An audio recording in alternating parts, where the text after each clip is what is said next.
Hello दोस्तों, कैसे हैं आप लोग। तो गुड मॉर्निंग प्यारे बच्चों। आज मैं लेकर आया हूँ ऐसे प्रश्न जो क्वेश्चन बैंक में से लिया हूँ। देख लीजिए, पूरा क्वेश्चन बैंक वाला है।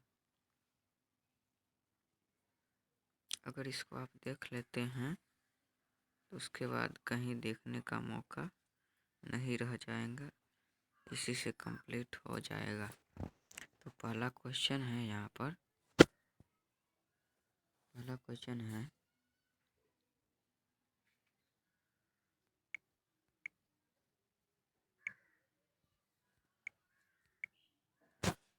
नेत्र द्वारा किसी वस्तु का कैसा प्रतिबिंब बनता है। तो इसका आंसर हो जाएगा डी, वास्तविक, उल्टा तथा छोटा। उसके बाद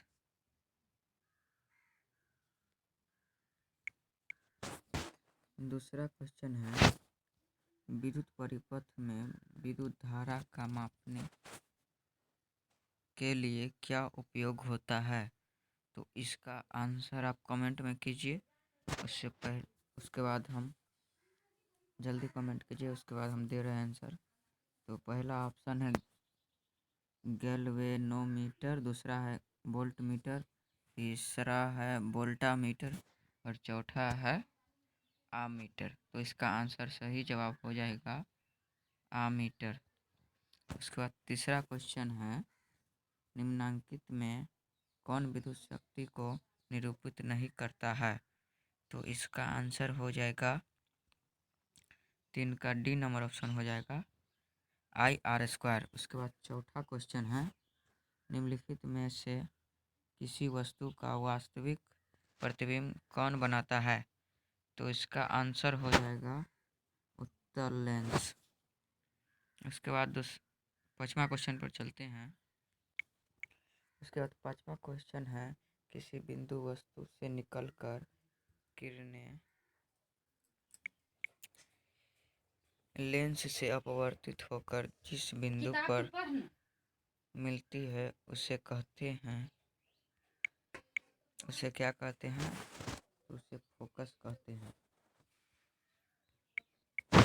छठा नंबर है, फोटोग्राफी कैमरा का अभिदृश्य होता है। तो इसका आंसर हो जाएगा उत्तल लेंस। उसके बाद 7वां नंबर है, किसी शब्दकोश में पाए गए छोटे अक्षरों को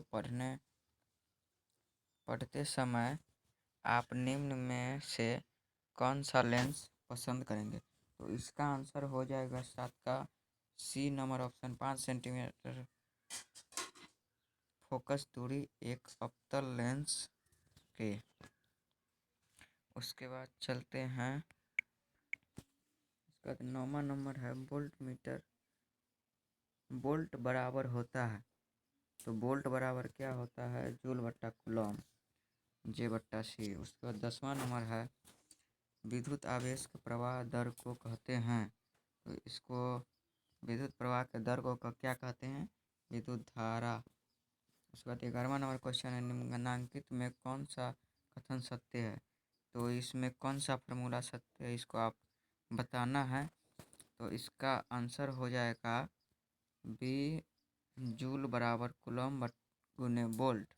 और उसके बाद 12 नंबर क्वेश्चन है, बॉन्ड CHO अभिक्रियाशील समूह को कहते हैं। तो इसको क्या कहते हैं। तो इसका आंसर हो जाएगा सी,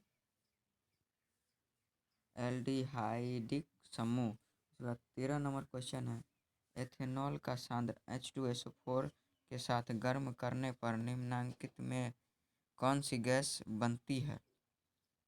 तो इसका क्या नंबर ऑप्शन हो जाएगा। इसका आंसर हो जाएगा CH4।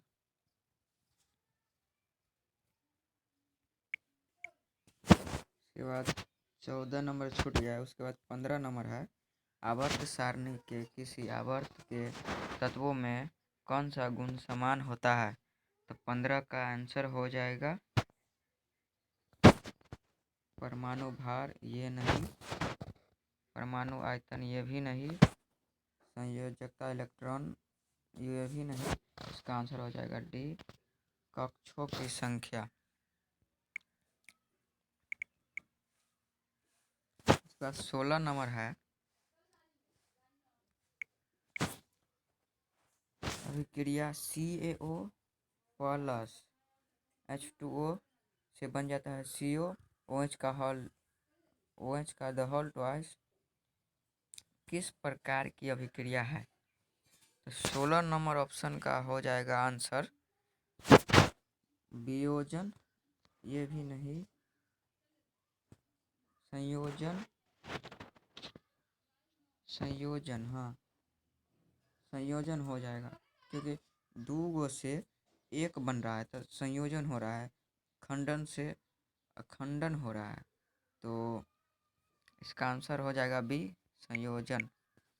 इसका 17 नंबर है, जल में घुलनशील भस्म कहलाता है। तो जल में तो क्षार कहलाता है घुलनशील। उसके बाद 18 नंबर पर है सोडा ऐश का रासायनिक सूत्र। तो सोडा ऐश का रासायनिक सूत्र आप याद किए होंगे, Na2CO3। उसके बाद 19वां नंबर क्वेश्चन पर चलते हैं। तो 19 नंबर क्या कह रहा है, निम्नलिखित में कौन विजातीय यौगिक है? तो विजातीय यौगिक कौन है इसमें से आपको बताना है। तो विजातीय चूना पत्थर नहीं, प्लास्टर पेरिस ये भी नहीं, इसके बाद खरिया ये भी नहीं, संगमरमर हो जाएगा विजातीय यौगिक, क्योंकि ये विजातीय कहलाता भी है। उसके बाद 20वां नंबर क्वेश्चन है, 20वां नंबर क्वेश्चन बेकिंग सोडा का रासायनिक सूत्र। तो बेकिंग पाउडर का रासायनिक सूत्र, बेकिंग सोडा या पाउडर बोलो दोनों सेम ही है, तो इसका आंसर हो जाएगा NaHCO3। उसके बाद 21वां नंबर क्वेश्चन है, निम्नलिखित में कौन संक्षारक अम्ल है? तो संक्षारक अम्ल इसमें से सल्फ्यूरिक अम्ल हो जाएगा। उसके बाद 22वां नंबर क्वेश्चन है, मिल्क ऑफ मैग्नीशियम का पीएच मान। तो मैग्नीशियम का पीएच पूछ रहा है, तो 22 का डी नंबर ऑप्शन हो जाएगा 10.5। उसके बाद 23 नंबर पर सल्फर के संयोजी सेल में इलेक्ट्रॉनों की संख्या होती है। तो सल्फर के संयोजी सेल में इलेक्ट्रॉनों की संख्या क्या होती है?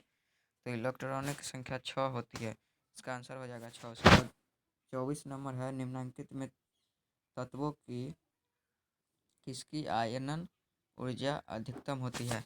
तो 24 का आंसर हो जाएगा सी नंबर ऑप्शन ए, 1। 25वां नंबर क्या कह रहा है, निम्नलिखित में कौन सा मात्रक वाट के बराबर होता है? तो वाट के बराबर हो जाता है जूल बट्टा एस, जूल बट्टा सेकेंड। उसके बाद 26 नंबर है, विद्युत हीटर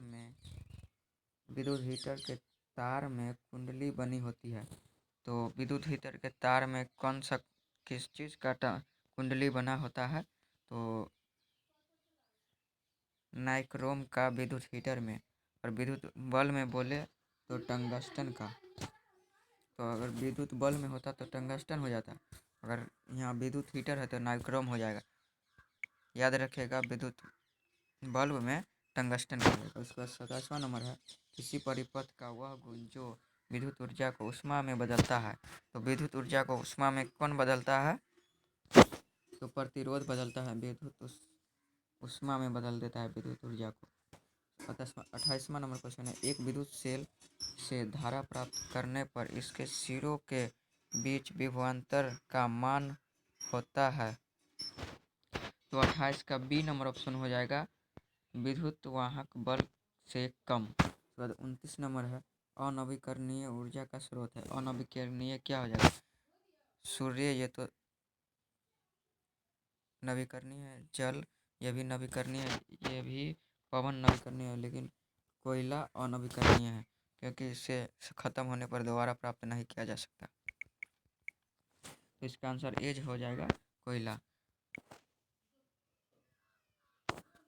उसके बाद 30वां नंबर है, तरंगदैर्घ्य का सामान्यतः व्यक्त किया जाता है। तो 30वां का आंसर हो जाएगा मीटर में।